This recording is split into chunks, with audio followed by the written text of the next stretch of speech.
Hello there, people of the internet. I want my coffee. I'll be right back. Alright, I've got my coffee. I had to walk all the way back to my house to get it, but hey, I got my coffee and it's still warm. Alright, so, as is the case with many of my videos, this video topic is based around a discussion I had with a buddy of mine.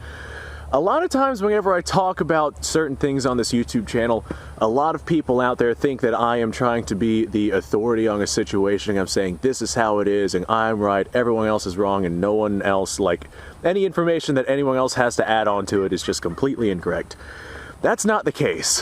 I am literally just a dude who owns a bunch of guns and shoots them in his backyard and records it and puts it on YouTube, and that's my whole life. That is like the definition of my identity. I'm a gun guy. It's my passion. It's what I very much enjoy.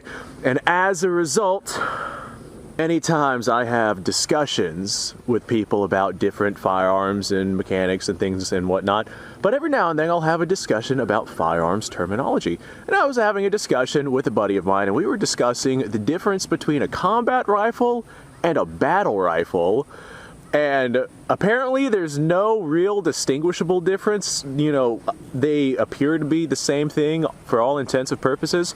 But we came up to a decision, and just these terms seem to fit these types of rifles better than the terms that we previously thought of. So first I'm going to say an assault rifle. Yes, assault rifle is a real term. It translated from the Sturmgewehr or storm rifle. It was developed by Germany. Everybody knows about the STG-44. I don't have to go into that whole spiel, but the term storm rifle, assault rifle, that is just an intermediate cartridge firing rifle that has full auto capabilities. Most of your rifles that are here in the United States are not assault rifles because they do not have that full auto capability. They just look the part, and so as a result, people who see them and don't know anything about guns automatically just think of the term assault rifle. We actually have very few assault rifles here in the United States in comparison, way in comparison to the normal sporting rifles that we have that are only semi-automatic versions of these assault rifles. Now the term assault weapon is made up, I'm going to say that, but assault rifle is not. So whenever I use the term assault rifle, take a shot for every time I've used that term so far. Every time I say that, you know, I always have somebody in the comments down below like, eh, made up term, yada yada yada. No, it's not. Not at all. It was constructed by Germany to describe their rifle that they invented to fend off during the mid and later parts of the war. So whenever we were talking about a combat rifle, we were thinking something more along the lines of a semi-automatic version of assault rifle. Like, whenever you think combat rifle, I'm thinking intermediate cartridge, semi-automatic version of what would normally be considered an assault rifle if it was a full auto. Whenever I think of combat rifle, that is what I think about. I think about either an AR or an AK platform or something that is a little bit beefier than a pistol caliber carbine, but not quite as beefy as something like a battle rifle.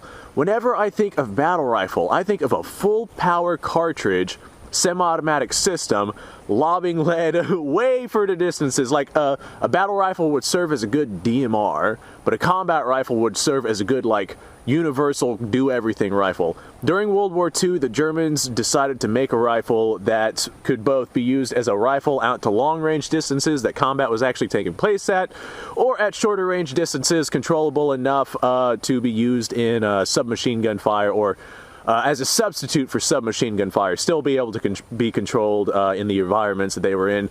They were fighting basically house to house there for a little while, you know, door to door, and you don't want a full power rifle doing that. The ideal would be a submachine gun, but you also had fighting taking place at, you know, outwards of 300 yards. You don't want a submachine gun doing that. You want a full power rifle.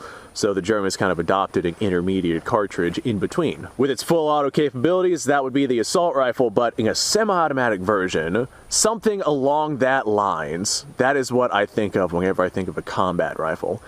And then battle rifle, full power, semi-automatic, that is what you would use as like a DMR, or not necessarily a sniper rifle, but something to touch out to way further distances than a combat rifle would normally take place at. Well, that a combat rifle would normally touch out to. Let me rephrase that sentence. And then he asked me, well, what if you have a full power rifle that is fully automatic, you know, like the Browning BAR was in World War II? And I'm like, well, if that's the case, it's not really a battle rifle. I'd call that a light machine gun. And for all intents and purposes, the United States military did kind of that exact same thing. Let me go ahead and give you guys a couple of examples here. I'm going to throw on the old earmuffs here because everybody yells at me whenever I don't wear hearing protection. They say it damages my hearing, and I kind of, you know, that's kind of a blessing in disguise if you ask me, because I can't hear all the bullshit that comes out of people's mouths. But I'm going to use this right here as my example. This is a semi-automatic intermediate caliber cartridge chambered in .223. This right here is pretty much what the AR-15 fires, but out of a far less scary rifle. And I chose to go with this platform because this is what I'm going to call my not battle rifle. This is what I'm going to call the combat rifle, and this is what I'm going to call the battle rifle. This is the M1 Garand, or Garand, however it is you want to pronounce it. Chambered in .30-06. There's a full power semi-automatic versus this one right here, which is an intermediate power semi-automatic. Now I just have a little 5-round magazine inside this thing. I do have a 30-round magazine available for it, but YouTube doesn't like 30-round magazines anymore, so 5-round magazine it is. Something along the lines of this right here, semi-automatic intermediate caliber cartridge. This is what I would consider to be a combat rifle. And sending lead downrange with this thing right here, I have very quick, accurate follow-up shots that I can go ahead and pull off after my first shot. It's accurate out to distances that normal combat would be taking place at, but it's not all that powerful. If I have somebody out there wearing significant amounts of body armor, or I gotta punch through something, or I have to make shots out at, you know, far greater distance beyond like 600 yards or meters, then I would want to move on to a battle rifle as opposed to a combat rifle. This right here is an intermediate rifle. It is made for intermediate distances versus the battle rifle, which is full power. I mean, they were thinking that combat was going to take place at like 2,000 yards.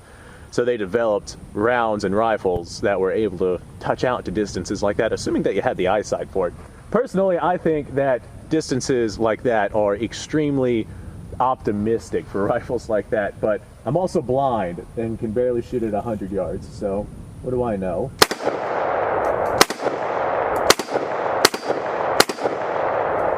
All right. Semi-automatic, locks open on an empty magazine. Normally, well, this right here is a copy of the M14, which would be considered a battle rifle because it fired the full power .308 cartridge. I wouldn't really call the .308 an intermediate cartridge because it still has the, or at least very, very, very, very close, similar ballistics to the .30-06, and it's still not necessarily a long action cartridge, but it is not necessarily a short action either. It is, if you consider .308 to be intermediate, it is at the freaking top tier intermediate caliber cartridge. But this right here is modeled after the M14. It's just a scaled down version of it. And normally if I had, you know, more than one magazine, I'd pull out the old mag and pop the new one in and send more rounds downrange, and I'd have a standard capacity of 30 rounds in this bad boy, but standard capacity is now high capacity according to political standards, so I can't do that. And then I have the M1 Garand. This right here, for all intensive purposes, absolutely is a battle rifle. Full power .30-06 semi-automatic 8-round in-block clip. There's not a whole lot that this rifle could not do. The biggest limiting factor about it is the magazine capacity by every stretch of the imagination. They experimented with magazine-fed M1 Garands after World War II, but they didn't get very far with it, and they ended up just developing the M14.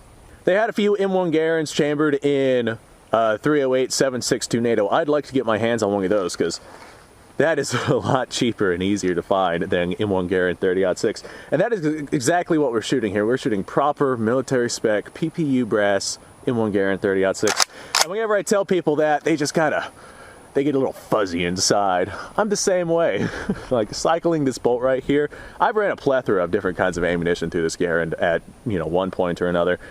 But cycling this bolt on that soft, smooth, mil-spec M1 Garand ammunition is just, oh God, I can't even describe it.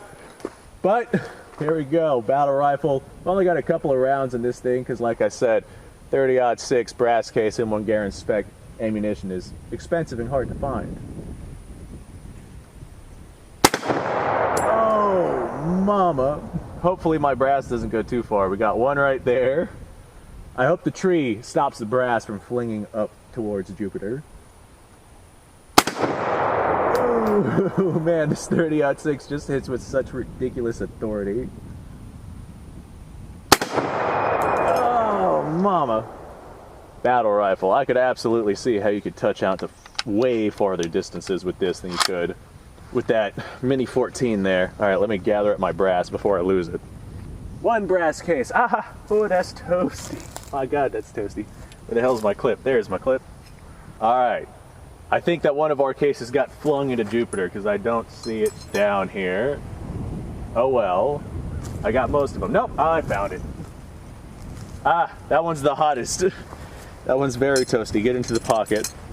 I just found a couple of cartridge cases down on the ground, and they are aluminum and what looks like lacquered steel, and they're holding up to the elements very nicely, like way nicer than other cartridge cases I have. I fire a lot of steel case Tula ammunition out here. It doesn't have a lacquer on it, and as a result the Tula steel case ammo rusts basically immediately after firing. So aluminum doesn't rust, and the lacquered steel case is holding up very beautifully. Let me see if I can find a rusted out Tula round. Well, that wasn't very hard to find. This one's a Tula round, that's for sure, 54 rimmed, and it has rusted beautifully in the elements. All right, well, ladies and gentlemen, let me know what y'all's thoughts are down below. I'm very, very, very, very excited to see what people have to say about this. This is just a concept that I was thinking about, and this is what I think about whenever I hear these different terminologies. People tell me that there's no difference, and then there's other people who tell me, yeah, there is a difference, and then the internet says, yeah, there's a difference in some places and no difference whatsoever in other places. So I don't know, that's just what I think about whenever I hear these two terms. So I'm gonna go make me another video. As a matter of fact, I have a buddy of mine coming out to the range today. It's gonna be a great time. I have no idea when he's showing up though, so I'm gonna go make another video. You guys go off, have a fantastic day. Thanks for watching. Subscribe to the channel, like the video. Description down below has all sorts of links and goodies and whatever else is down there. Some of it might not be so good, I can't remember. You guys go off, have yourself a fantastic day.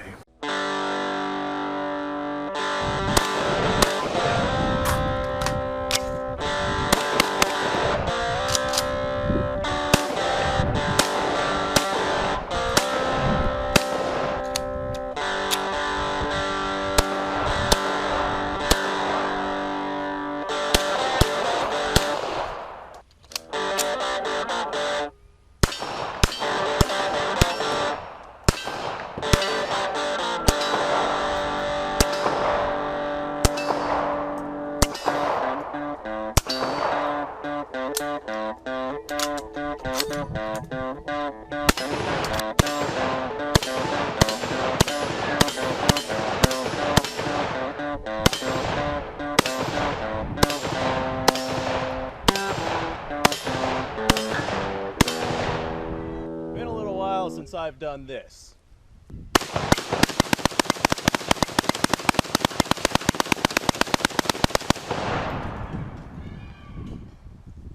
Bonnie and Clyde be damned.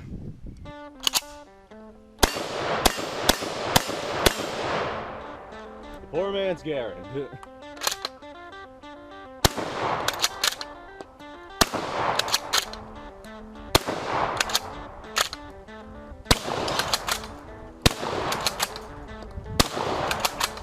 Shame that bolt action shotguns aren't more mainstream.